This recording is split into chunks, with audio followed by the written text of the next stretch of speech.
طاجين الجزر الأكلة اللي ما ينشبع منها، سويتها بأطيب وأسهل طريقة، وخاصة البهارات اللي هي سر طعامة طاجينة الجزر.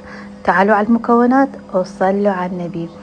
لحم شرح مسلوق ومحموس بالبصل، ضايفت له جزر سالكته وبوتيته حسب الرغبة، والبهارات من بصرة دارسين كزبرة 7 بهارات فلفل أسود وملح. نخلطهم كل زين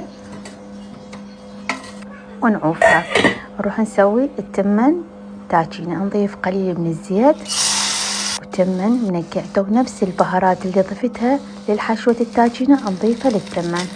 أكيد مي اللحم ونعوفه ينشف ويتهدر. وبعدين الحشوة اللي سويناها مع طاجينة الجزر نضيفها فوق التمن. ما أحكي لكم الريحة والطعم تجنن، وخاصة البهارات سوتها أطيب طاجينة ممكن تجربوها. وأحلى شيء إنه كلش سهلة، لازم تجربوها وتعتمدوها. وأكيد لازم ويا طاجينة الجزر اللبن والزلاطة. سووها وجربوها وأني متأكدة راح تعشقوها. وألف عافية.